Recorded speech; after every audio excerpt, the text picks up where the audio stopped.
pleasure to present to you Dr. Martin Luther King, Jr.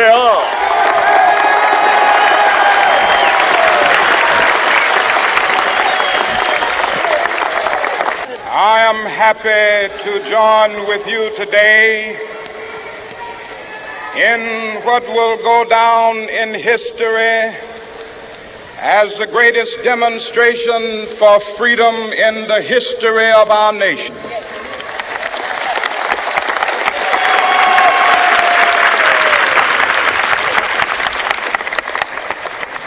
Five score years ago, a great American in whose symbolic shadow we stand today signed the Emancipation Proclamation. This momentous decree came as a great beacon light of hope to millions of Negro slaves who had been seared in the flames of withering injustice. It came as a joyous daybreak to end the long night of their captivity.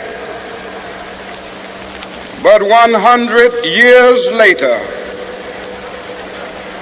the Negro still is not free.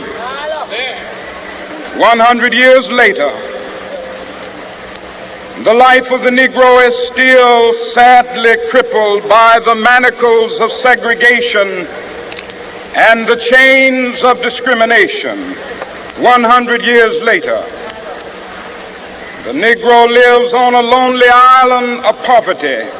I have a dream that one day this nation will rise up and live out the true meaning of its creed. We hold these truths to be self-evident, that all men are created equal.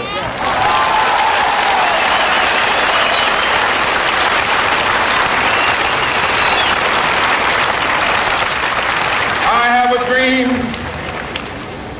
that one day on the red hills of Georgia, sons of former slaves and the sons of former slave owners will they be able to sit down together at the table of brotherhood.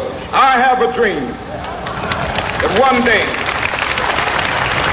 even the state of Mississippi, a state sweltering with the heat of injustice, sweltering with the heat of oppression, will be transformed into an oasis of freedom and justice. I have a dream.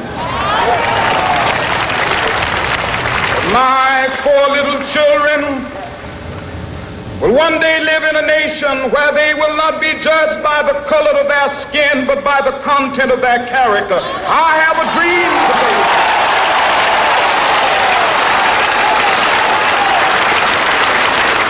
I have a dream that one day, down in Alabama with its vicious racists, with its governor having his lips dripping with the words of interposition and nullification. One day right there in Alabama, little black boys and black girls will be able to join hands with little white boys and white girls as sisters and brothers. I have a dream today.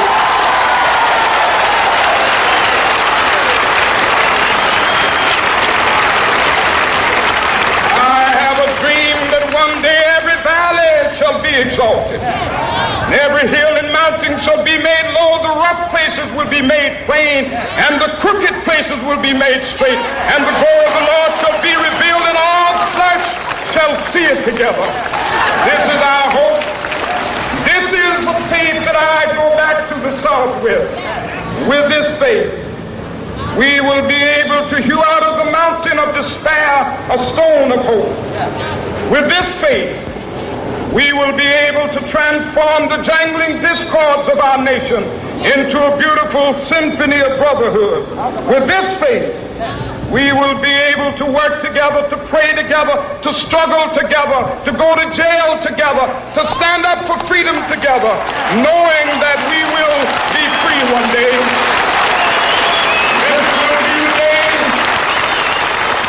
This will be the day when all of God's children will be able to sing with new meaning, my country, tears of thee. Sweet land of liberty, of thee I sing. Land where my fathers died, land of the pilgrim's pride. From every mountainside, let freedom ring. And if America is to be a great nation, this must become true. And so let freedom ring. From the prodigious hilltops of New Hampshire, let freedom ring. From the mighty mountains of New York, let freedom ring. From the heightening Alleghenies of Pennsylvania, let freedom ring. From the snow-capped Rockies of Colorado, let freedom ring. From the curvaceous slopes of California. But not only that, let freedom ring from Stone Mountain of Georgia. Let freedom ring from Lookout Mountain of Tennessee. Let freedom ring from every hill and molehill of Mississippi, from every mountainside. Let freedom ring, and when it happens,